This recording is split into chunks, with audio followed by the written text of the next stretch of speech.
menyelamatkan orang dari neraka ke surga. Bismillahirrahmanirrahim. Segala macam mereka tak mau itu kemudian mengambil pendapat yang lain. Disitulah letak kesalahannya. Sehingga kemudian tidak pernah akan ada habis-habisnya masalah umat ini karena masalah furu ini. Kenapa? Karena kalau umat disatukan dengan masalah fikih itu nggak akan bisa. Ya. Jadi umat disatukan dengan masalah fikih itu nggak akan bisa. Kenapa? Nggak akan bisa. Coba masalah yang sifatnya sudah dalalah saja, petunjuknya saja, sholat subuh saja, itu bahkan ada yang membid'ahkan dengan kunut bahkan. Bagaimana kemudian kita menyatukan kemudian jadi tidak bid'ah? Sedangkan orang yang kemudian beranggapan kunut itu sebagai sebuah sunnah dalam mazhab Syafi'iyah, dalam kitab Safinah Najah yang paling berdasar sendiri pun, gitu kan harus kunut. Bagaimana mungkin kemudian orang yang menolak kunut sebagai bid'ah akan disatukan dengan orang yang menolak kunut sebagai sunnah? Kalau tidak keduanya berlapang dada. Nah itu kuncinya. Jadi kesatuan umat itu ada di mana? Ada di lapang dada. Kalau masalah ikhtilaf itu, makanya ulama sering menyampaikan ada hal-hal yang sifatnya itu perbedaan, ya yang bisa ditolerir silahkan, tapi ambil yang samanya. Disitulah kemudian umat itu akan bangkit. Nanti di kitab Al-Hizah, nanti di kitab Daulah, contohlah tentang tawanan perang, ada perbedaan antara Abu Bakar dan Umar. Padahal di situ ada Rasulullah SAW. Ketika Rasulullah la sholata illa fi Bani Quraidah, jangan sholat kecuali sampai ke Bani Quraidah, ada dua perbedaan pendapat. Padahal Rasulullah masih hidup. Apatah lagi Rasulullah sudah wafat. Sebagian sahabat kemudian ada yang sholat, ada yang tidak sholat kecuali kenapa? Karena pesannya apa? Jangan sholat kecuali Bani Quraidah. Akhirnya apa? Dia nggak sholat sebelum nyampe ke Bani Quraidah. Sebagian ini menganggap apa? Harus sholat. Kenapa? Karena waktu asar sudah mau habis. Dua-duanya berijtihad.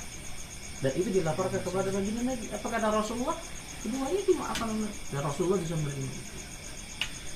Katanya apakah di Al-Quran kami itu kan khulafaur rasyidin oleh Rasulullah. Kan khulafaur rasyidin ada di situ.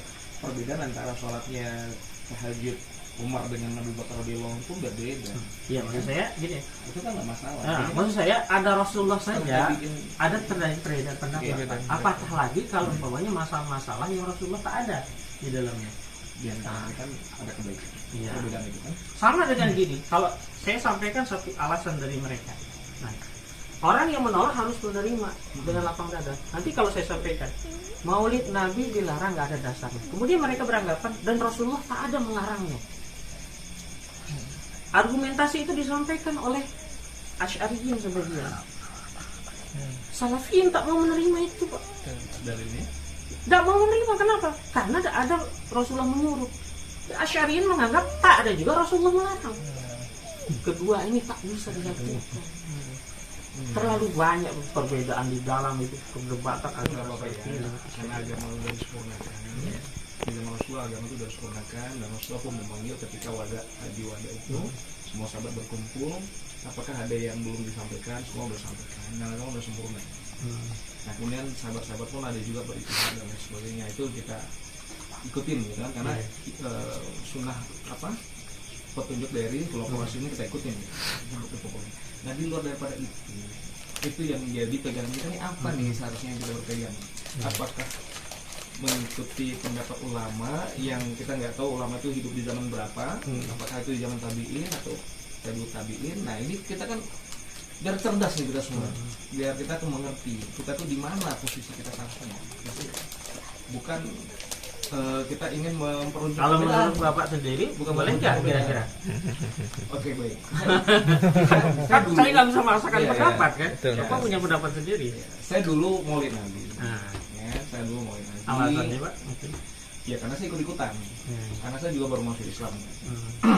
2003 karena setelah itu saya ikut di kampus ada jemaah tabligh, pulang dari situ saya jadi semangat belajar. Seolah-olah baru masuk Islam jemaah tabligh. Nah kemudian ada kajian lagi di sana, lalu kita buka-buka lagi, tambah lagi ilmunya, dan kemudian saya jumpai bahwa Maulid Nabi tidak ada tuntunannya, karena tidak ada hadis yang menjelaskan tentang amal-amal seperti itu kan. Dan larangannya pun nggak ada Pak. Larangan maulid Nabi nggak ada juga Pak. Iya, dia kan contoh. Kalau di situ kan bukan larangan, Perintah. Iya, di situ kan perintah.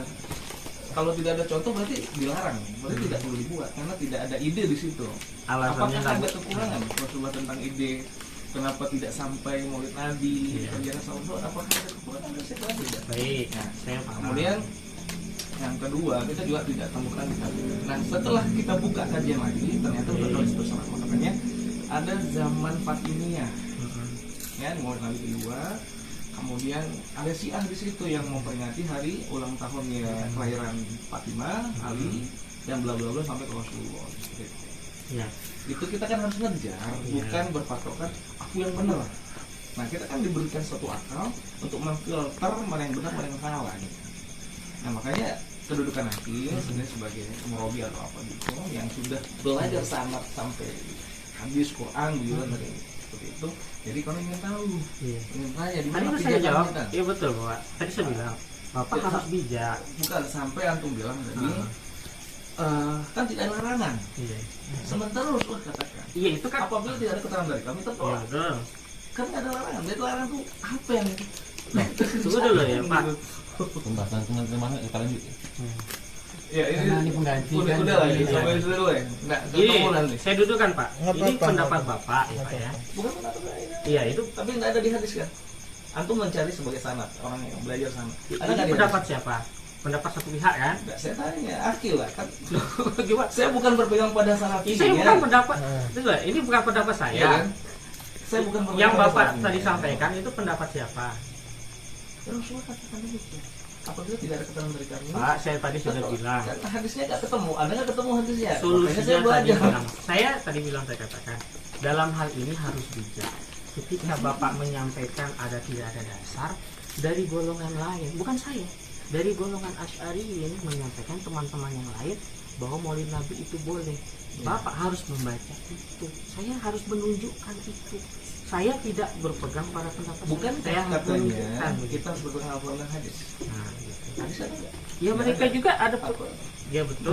Ini tadi saya Nggak ada nanya, apa-apa. saya nanya lebih aja. Ini tadi kan sudah menyampaikan terkait yang dicontohkan tadi, jangan sholat asar sebelum sampai ke Bani Quraidah. Dan ada. ternyata di antara sahabat itu ada yang sholat, ada yang tetap mengikuti Nabi, dan itu tidak disalahkan sama Nabi. Ya karena sahabat-sahabat boleh dua-duanya. Sahabat tuh boleh kita ikut. Enggak, beliau ini Ustaz, Karena berpegang dari- teguh pada pendapat Salafiyin yang tidak ada dasarnya. Saya menjelaskan pendapat Asy'ariyyin itu membolehkan maulid dan seterusnya dengan ulama-ulama. Sekarang saya tunjukkan dengan Bapak ini. Mau nggak Bapak ini saya tunjukkan dengan kitab-kitab yang membolehkan adanya maulid? Harusnya Bapak ini kan oke saya tunjukkan siap. Selesai Pak. Iya. Saya tidak akan memperpanjang karena diskusi saya tidak ada terlanjut masalah itu. Nah sekarang kita akhiri ya. Bapak tadi, Saya suka. ya, saya paham. Ya, Karena kita pelajar. kemudian Bapak ada mengambil pendapat, mengambil pendapat yang tidak membolehkan dengan dasar-dasar tadi, Maulid Nabi, Maulid bulan, Hadisnya kan segala nggak macam, ada. nggak ada hadisnya.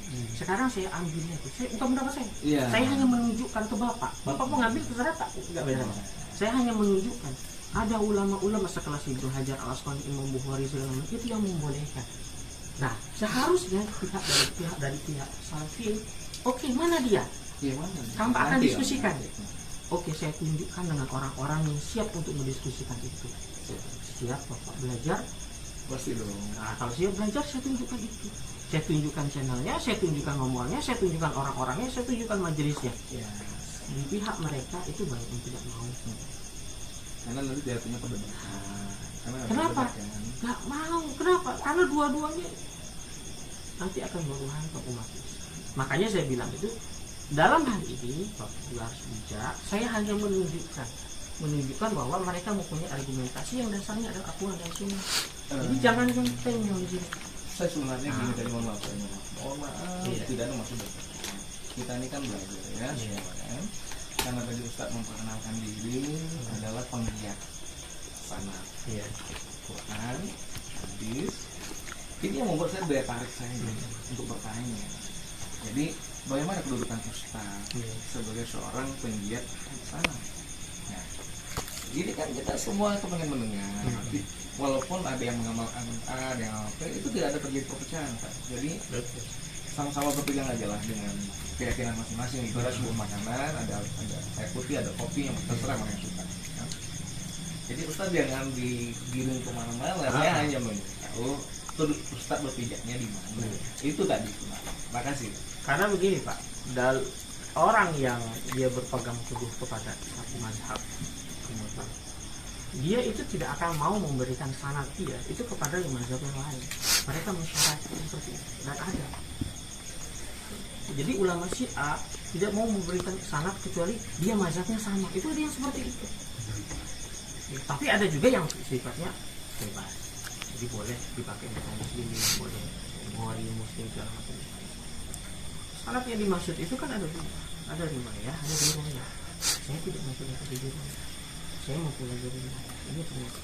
Apa itu riwayah? Nah, kalau di riwayah berarti sisi pemahaman, mengambil, menginduk, talaki, mulazamah.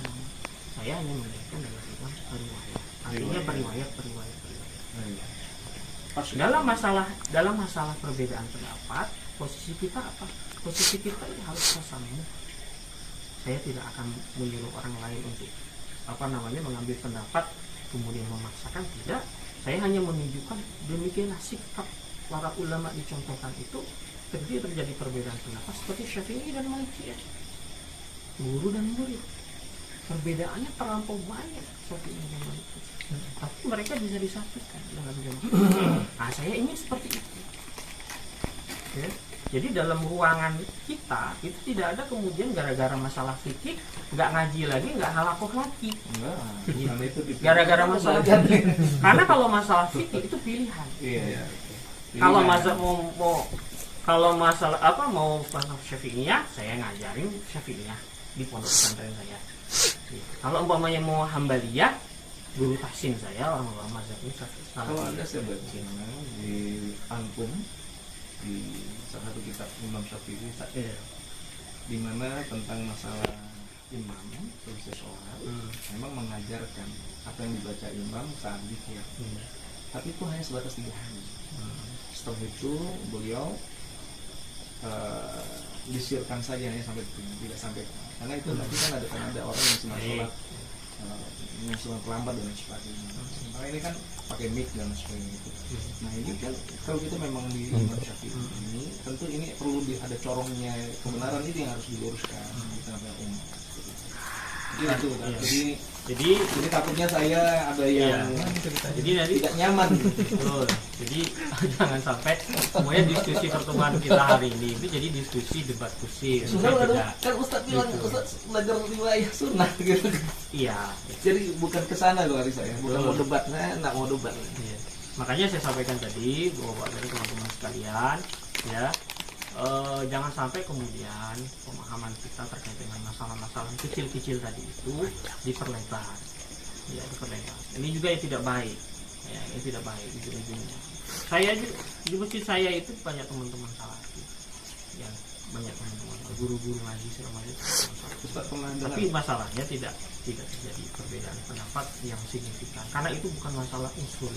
Kita pernah dengar sebuah di mana Rasulullah ketika ada umatnya mendatangi teladan, kemudian Allah tidak izinkan. Kenapa ya Rasulullah, itu kan umatku, umatku semua. Malaikat yang larang kan? Ya. Jadi kemudian disampaikan bahwa setelah sepeninggalan Rasulullah mereka mengadakan amalan-amalan yang tidak contohnya. Jalan. Ini kan bahaya, bukan hal kecil kan? Karena itu greget tuh, karena ini dianggap kecil supaya karena ini menyelamatkan orang dari neraka.